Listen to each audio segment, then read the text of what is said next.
Hello दोस्तों। आप सभी का स्वागत एवं अभिनंदन करते हैं अपने यूट्यूब चैनल 97PKP21 पर। और आप लोग को पता होगा कि इस चैनल पर एक जो टीचर हैं जिनका नाम PKP सर है, उनके द्वारा आपको बहुत ही बेहतरीन तरीके से और बहुत ही बेहतरीन ढंग से साइंस को पढ़ाया जा रहा है उनके माध्यम से, ठीक है ना। हम लोग आज थोड़ी कुछ हट कर के काम करने वाले हैं। आज हम क्या करने वाले हैं कि बायोलॉजी का जो है कि हमने अभी तक जो टॉपिक के थ्रू दे रहे थे तो हम देते रहेंगे, परंतु बीच बीच में आपको हम कभी कभी कुछ ऐसे तरीके से बताएंगे जिससे कि आपको समझ में बहुत अच्छे से ही आएगा। आज हमारा जो है कि आज हमारा स्ट्रक्चर के माध्यम से जो कि बायोलॉजी को शुरू कर रहे हैं। आप थंबनेल देख ही रहे होंगे कि जीव विज्ञान, क्या जीव विज्ञान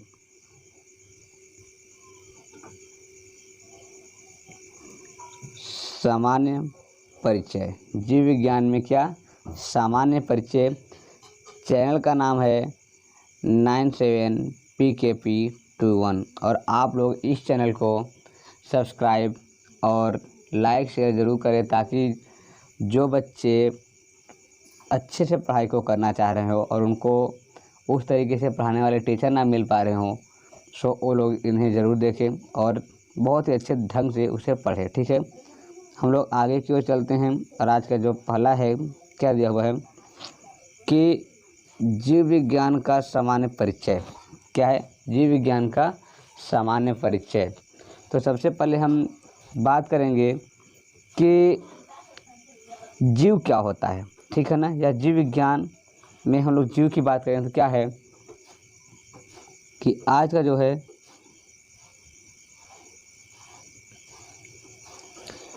क्या लिखा है कि जीव विज्ञान, ठीक है ना, क्या है जो आपका जीव विज्ञान विज्ञान की वह शाखा है जिसके अंतर्गत समस्त जीवों या सजीवों अर्थात जीवधारियों का विस्तृत अध्ययन किया जाता है।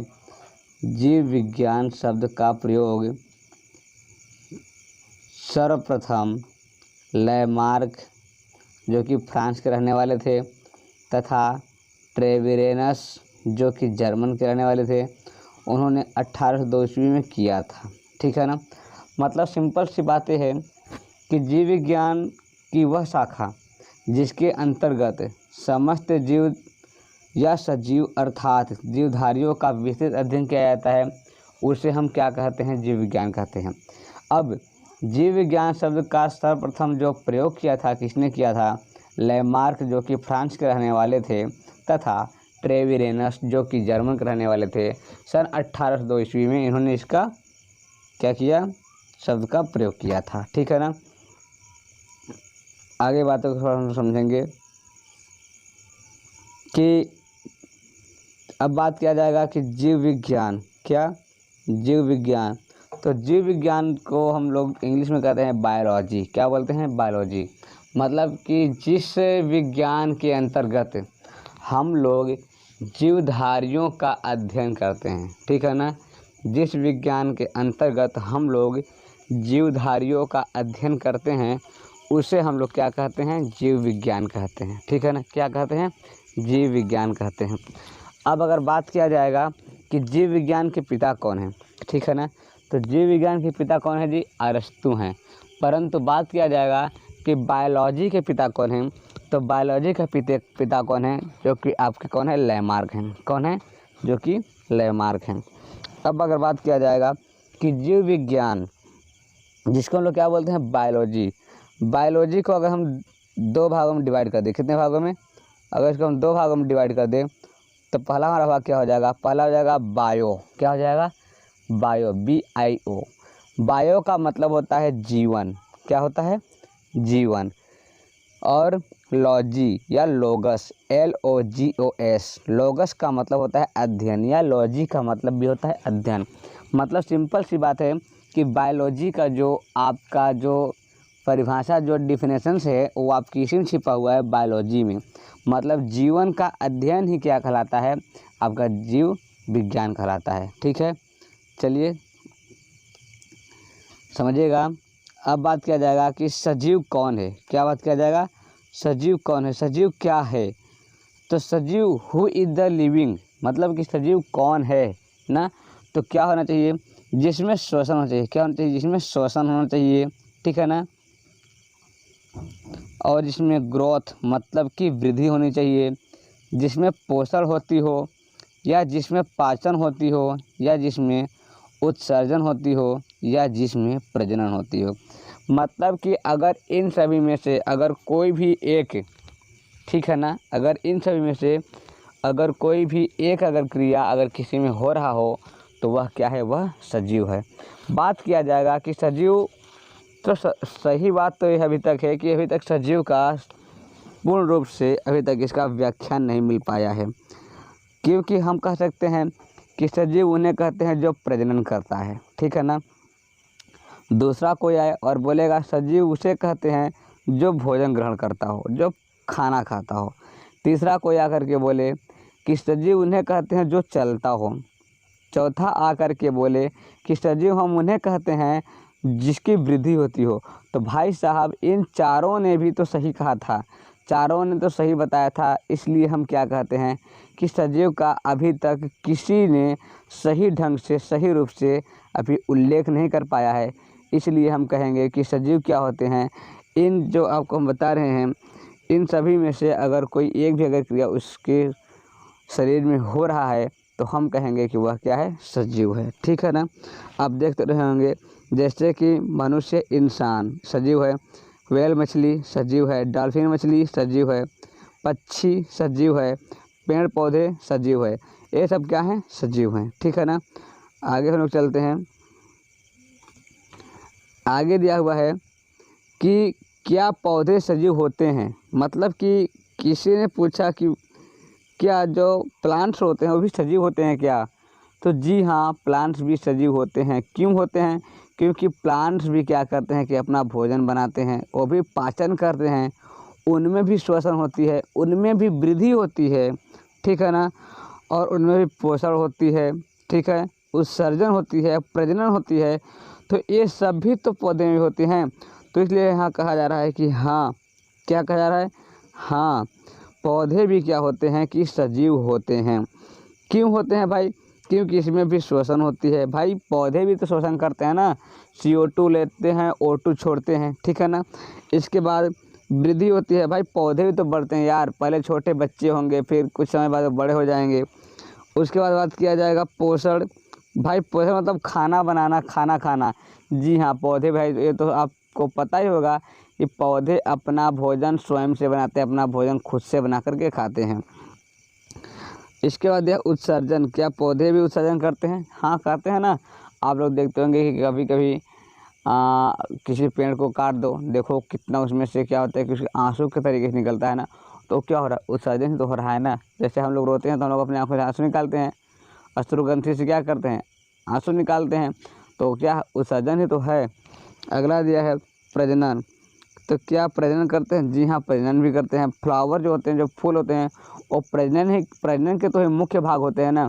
अगर फूल ही नहीं होगा तो प्रजनन कहाँ होगा। अतः ये सब क्रियाएं भी क्या होते हैं कि पादपों में होता है, इसलिए पादप भी क्या है आपका, पादप भी आपका जो है कि सजीव है। ठीक है ना। आगे ध्यान दीजिएगा, आगे दिया है कि अब जीव विज्ञान की शाखा, क्या दिया है, जीव विज्ञान की शाखा। अब जीव विज्ञान को कितने भागों में डिवाइडेड किया गया है, जीव विज्ञान के कितनों भागों में हम लोग इसको बांट सकते हैं, जीव विज्ञान को कितने भागों में हम लोग इसको बांट सकते हैं।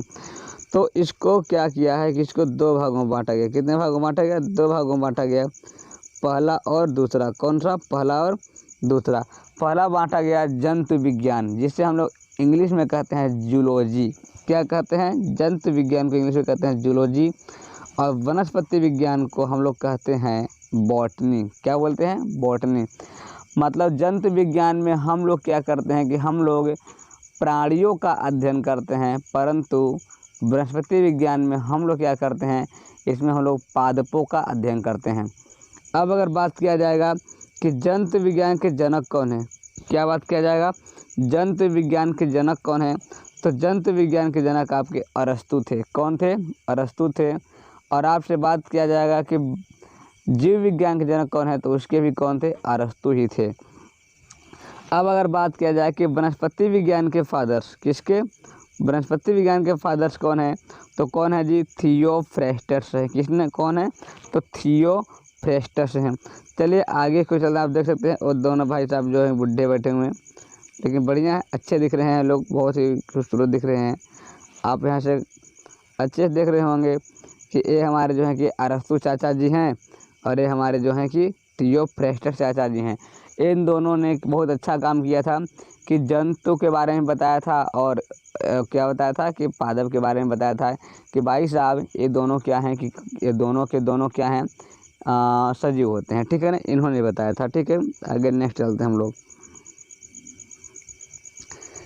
नेक्स्ट दिया हुआ है कि अब किसके बारे में बात किया जा रहा है, अरस्तु के बारे में। किसके बारे में बात किया जा रहा है, अरस्तु के बारे में। तो अरस्तु जी ने क्या किया है कि अपनी एक पुस्तक लिखी थी। ठीक है ना, अरस्तु जी ने क्या किया है कि अपने एक पुस्तक लिखी थी, जिस पुस्तक का नाम उन्होंने क्या दिया था, हिस्टोरिया एनिमल। क्या दिया था, हिस्टोरिया एनिमल दिया था। ठीक है ना, तो हिस्टोरिया एनिमल में इन्होंने क्या किया था कि लगभग 500, कितने, लगभग 500 प्रकार के जंतुओं का वर्णन किया।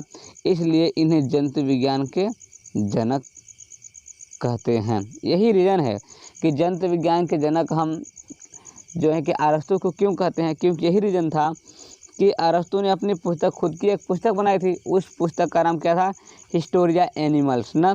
तो हिस्टोरिया एनिमल्स में इन्होंने क्या किया कि लगभग 500 से भी अधिक प्रकार के जंतुओं का वर्णन किया है। इसलिए इन्हें क्या कहा जाता है, जंतु विज्ञान का जनक कहा जाता है, कहते हैं। ठीक है ना, आगे आगे दिया है थियोफ्रेस्टस के बारे में। किसके बारे में दिया है, थियोफ्रेस्टस के बारे में दिया है कि थियोफ्रेस्टस ने अपनी पुस्तक हिस्टोरिया प्लांटूरम, किसमें, हिस्टोरिया प्लांटूरम में लगभग 500 प्रकार के पौधों का वर्णन किया। कितने प्रकार के, 500 प्रकार के पौधों का वर्णन किया, जिसलिए इन्हें वनस्पति विज्ञान का पिता कहा जाता है। यही रीज़न था कि जिन्होंने जिसके बारे में खोज किया उन्हों को क्या है कि क्या बना दिया गया, उसके पिता के रूप में स्वीकार कर लिया गया। जैसे कि अब अरस्तु ने 500 से अधिक जंतुओं का वर्णन किया, तो इसको क्या बना दिया गया, जंतु विज्ञान के पिता। और थियोफ्रेस्टस ने क्या किया कि 500 से अधिक पादपों का अध्ययन किया, पादपों के बारे में बताया, तो उन्हें क्या बना दिया गया, वनस्पति विज्ञान के पिता बना दिया गया। ठीक है ना, कुछ नोट जो कि आपको याद करना है। बायोलॉजी के पिता कौन हैं, अरस्तु हैं। कौन है, अरस्तु हैं। जंतु विज्ञान के पिता कौन हैं, अरस्तु हैं। कौन, अरस्तु। वनस्पति विज्ञान के पिता थियोफ्रेस्टस। और कोशिका विज्ञान के पिता कौन है, रॉबर्ट हुक हैं। ठीक है, आगे हम लोग चलते हैं। अब ध्यान दीजिएगा कि जीवधारियों का वर्गीकरण, मतलब क्लासिफिकेशन ऑफ लिविंग ऑर्गेनिज्म। ठीक है ना, क्या कि क्लासिफिकेशन ऑफ लिविंग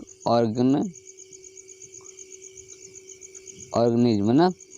अब चलिए क्या दिया है कि सबसे पहले सेल, क्या, कोशिका। कोशिका जब मिलते हैं और उनका कार्य करने का तरीका एक ही जैसा होता है, तो उन्हें हम कहते हैं ऊतक। क्या बोलते हैं, ऊतक। जब ऊतक मिलते हैं तो क्या बनते हैं, अंग। क्या बनते हैं, अंग। और जब अंग मिलते हैं तो क्या मिलते हैं, अंगतंत्र। क्या बनते हैं, अंगतंत्र। फिर जब अंगतंत्र आपस में मिलते हैं तो क्या बनते हैं, जीव। अरे वही बात, जैसे कहा जाए कि पहले रेत, पहले क्या, पहले रेत, और जब रेत मिला तो क्या बना, तब बना ईंट। क्या बना, ईंट। और जब ईंट मिला तो क्या बना, ईंट से बना दीवार। क्या बना, दीवार बना, दीवार। और दीवार से क्या बना, दीवार से कमरा बना। क्या बना, कमरा। और कमरा से क्या बना, कमरा से घर बना। क्या बना? घर बना। तो वही चीज़ यहाँ भी कह रहा है, वही चीज़ सेम कह रहा है कि जैसे कि जब अनेकों कोशिकाएं जब मिले तो ऊतक बना, और जब अनेकों ऊतकाएं मिले तो क्या बना? अंग बना, और जब अनेकों अंग मिले तो अंगतंत्र बना, और जब अंगतंत्र मिला तब एक जीव का निर्माण हुआ। ठीक है ना? यही जीवधारियों का क्या है? वर्गीकरण है। ठीक है, आगे चलते हैं हम लोग।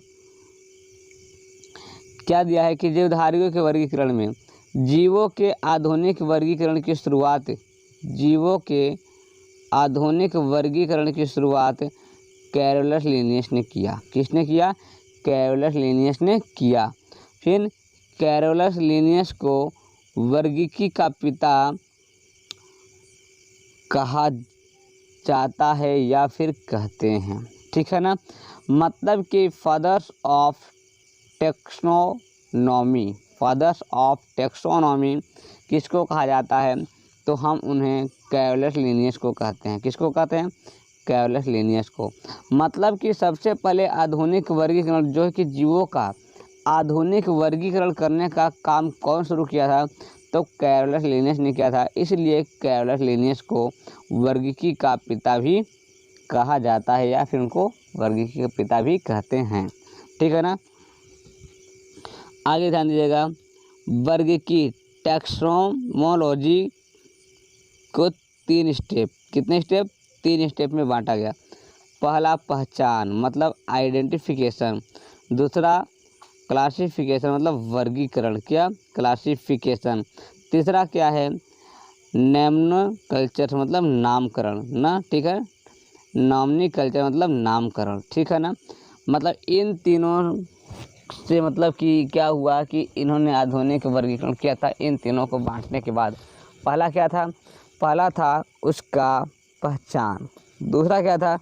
दूसरा था उसका वर्गीकरण, तीसरा क्या था? तीसरा था उसका नामकरण। इन सभी से जाकर के क्या किया इन्होंने? मतलब कि वर्गीकरण करना शुरुआत किया। कौन? कैरोलस लिनियस ने। कौन किया? कैरोलस लिनियस ने। अब एक नोट ध्यान दीजिएगा। क्या ध्यान देंगे? ये आपका नोट है।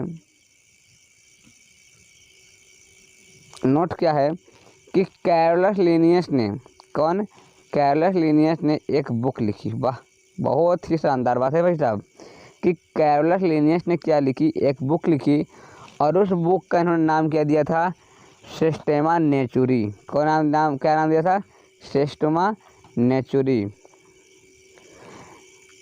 जिसमें उन्होंने सभी जीवों के वर्गीकरण के लिए उन्होंने 2 भागों में विभाजित किया।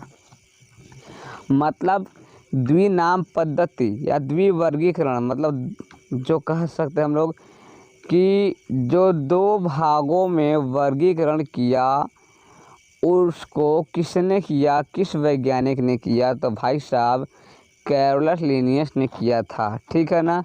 अब किस में किया था? पहला पादप जगत और दूसरा जंतु जगत। कौन कौन सा भाई? पहला प्लांट किंगडम और दूसरा क्या किया? Animal kingdom. इन दोनों जगत में बांटने का काम सबसे पहले कौन किया? तो कैरोलस लिनियस ने किया था। चलिए आगे ध्यान देते हैं। अब 2 जगत, ध्यान दीजिएगा, 2 जगत वर्गीकरण, 2 किंगडम क्लासिफिकेशन किसने किया था भाई साहब? तो कैरोलस लिनियस ने किया था। आपको पता हो ही गया है कि पादप में और किसमें? जंतु में, मतलब कि पादप जगत में और जंतु जगत में। अब बात किया जाएगा कि 3 जगत वर्गीकरण किसने किया था? मतलब कि 3 किंगडम क्लासिफिकेशन को किसने किया?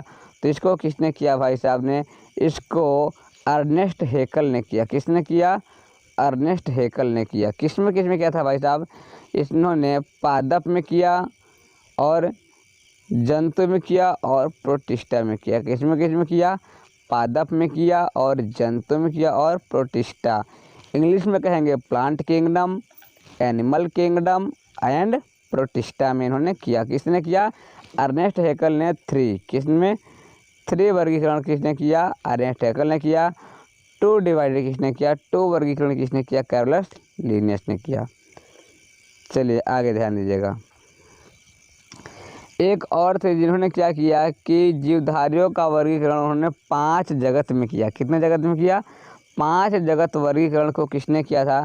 तो बहुत ही अच्छे वैज्ञानिक का नाम था R.H. विटेकर। और इनके बारे में ज़्यादातर पूछता भी है कि 5 जगत मतलब कि जगत में वर्गीकरण किसने किया था?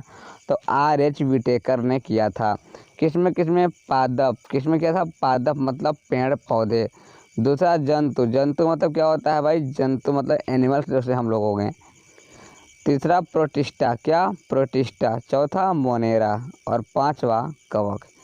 तो इन्होंने इस 5 भागों में बांटा था। कौन कौन से भागों में बांटा था? पहला पादप, दूसरा जंतु जगत, तीसरा प्रोटिस्टा जगत, चौथा मोनेरा जगत और 5वां कवक जगत। इसमें मतलब कि बांटा। अब इसमें 5 भागों में किसने बांटा था? तो R.H. विटेकर ने बांटा था। किसने बांटा था? R.H. विटेकर ने बांटा था। आप देख रहे होंगे भाई साहब, ये है हमारा पेड़, ये भाई साहब मेढक, ये आपका क्या है भाई साहब? अमीबा है, प्रोटिस्टा है, ये सब चीज़ें हैं। ये आपका आर्कियोबैक्टीरिया है भाई साहब। ये आपका क्या है? कवक कुकुरमुत्ता, इसको गाँव में क्या बोलते हैं? छत्ता बोलते हैं। मशरूम इसको कहते हैं। ठीक है, आगे ध्यान दीजिएगा। दिया है। सबसे पहले हम लोग बात करेंगे मोनेरा के बारे में। किसके बारे में बात करेंगे? मोनेरा। मोनेरा के बारे में बात किया, देखिए क्या लिखा है कि इस जगत के सभी प्रोकैरियोटिक जीव अर्थात जीवाणु, साइनोबैक्टीरिया तथा आर्कियोबैक्टीरिया सम्मिलित किए जाते हैं। मतलब कि अब कहेंगे sir ji a what is the prokaryotic? तो prokaryotic is the very old type cell. मतलब कहा जाए तो मतलब कि प्रोकैरियोटिक का मतलब कि ऐसे सेल जो कि पूर्ण रूप से विकसित नहीं हुआ करते थे, जिसमें केंद्रक पूर्ण रूप से दिखाई नहीं देता था, और भी उसमें कुछ ऐसे अंग थे, कोशिकांग थे जो कि पूर्ण रूप से क्या थे? विकसित नहीं थे। तो उन्हें हम क्या कहते हैं? प्रोकैरियोटिक कहते हैं। ठीक है ना। तो इस जगत में सभी के सभी एक कोशिकीय जीव आते थे। किसमें? मोनेरा में। कौन से? एक कोशिकीय जीव आते थे। और ये जो है कि प्रोकैरियोटिक जीव थे। कैसे थे? प्रोकैरियोटिक जीव थे। साइनोबैक्टीरिया तथा आर्कियोबैक्टीरिया जो है कि इसी जगत में सम्मिलित हैं। किसमें? इसी जगह मोनेरा जगत में। नेक्स्ट आगे ध्यान दीजिएगा, प्रोटिस्टा। क्या? प्रोटिस्टा। अब ध्यान दीजिएगा, जो प्रोटिस्टा है ये जलीय होते हैं। कैसा होते हैं? जलीय मतलब जलों में पाए जाते हैं।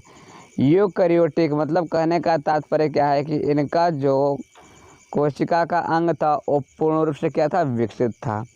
फिर ये क्या है कि एक कोशिकीय है। कैसे हैं सब? ये सब एक कोशिकीय होते हैं भाई साहब।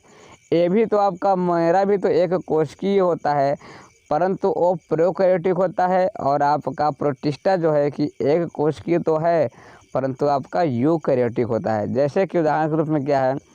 अमीबा, प्लाज्मोडियम, पैरामीशियम, यूग्लिना इत्यादि। ठीक है ना।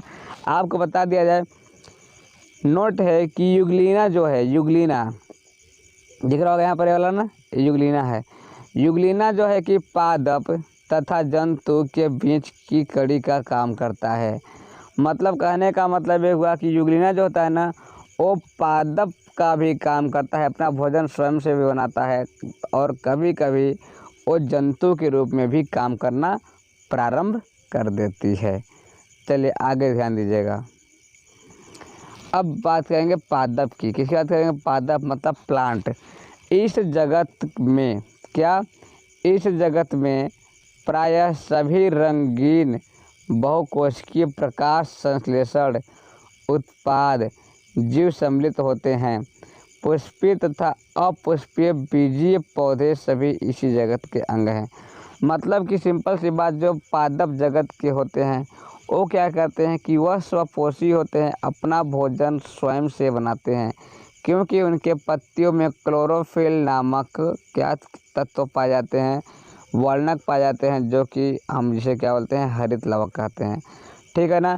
तो ये क्या हो रहा है कि इस जगत में प्रायः सभी रंगीन बहुकोशिकीय होते हैं। मतलब रंगीन मतलब रंग बिरंगे। आप देख रहे होंगे ना पेड़ पौधे, जो कि अपना भोजन स्वयं बनाते हैं, क्योंकि इसमें क्या होता है, प्रकाश संश्लेषण होता है। ठीक है। इसके बाद अपुष्पी तथा अपुष्पी बीजी पौधे इसी जगत के संग हैं या फिर अंग है। ठीक है ना। मतलब सिंपल सी बात यह है कि जितने भी पादप पेड़ पौधे आते हैं सभी किसमें, पादप वर्ग के ही होते हैं। अगला दिया है 4था नंबर है जंतु, एनिमल। क्या है, जंतु, एनिमल। ये सर्वव्यापी होते हैं, ये सभी जगह पर होते हैं। ठीक है ना। चाहे ज़मीन पे हो, चाहे पानी में हो, चाहे आसमान में हो, कहीं पर भी सभी जगह होते हैं। यूकैरियोटिक होते हैं। कैसे होते हैं, यूकैरियोटिक होते हैं। और ये बहुकोशिकीय होते हैं। कैसे होते हैं, बहुकोशिकीय होते हैं। भाई साहब पादप भी क्या होता है कि बहुकोशिकीय है। क्या है, बहुकोशिकीय है भाई साहब। ठीक है ना। और आपका जंतु भी क्या होता है, बहुकोशिकीय होता है। जैसे कि उदाहरण के तौर पे हाइड्रा हो गया, जेलीफिश, सितारा मछली, सरीसृप, पक्षी तथा स्तनधारी जीव इसी जगत के अंग हैं। ठीक है ना। तो जितने भी आपका बहुकोशिकीय होते हैं सब किस में होते हैं, जंतु, एनिमल्स में आते हैं। जैसे सांप, मेढक, हाइड्रा, जेलीफिश इत्यादि सब कहाँ आते हैं, सब के सब आपके मतलब जंतु मतलब एनिमल्स वर्ग के हैं। ठीक है ना। आगे ध्यान दीजिएगा, जो कि क्या है 5वां नंबर कवक, जो कि फंगी। क्या है कि यह जीव विषम पोषी होते हैं। मतलब क्या होते हैं कि यह विषम परिस्थिति में होते हैं, विषम पोषी होते हैं, जो पोषण के लिए सड़े गले कार्बनिक पदार्थों पर निर्भर करते हैं। जो कि क्या होते हैं कि अपना जीवन व्यापन कहाँ पे करते हैं, सड़े गले या सड़े गले कार्बनिक पदार्थों पर अपना जीवन व्यापन करते हैं। अतः इसे मृत जीवी भी कहते हैं या कह दिया जाता है। अतः इस वजह से इनको हम क्या कहते हैं, मृत जीवी या मृत जीवी भी हम कह सकते हैं या कहते हैं। जैसे कि मशरूम, ईस्ट, पेनिसिलियम इसी जगत के सदस्य हैं। ठीक है ना। कौन कौन, मशरूम, ईस्ट, पेनिसिलियम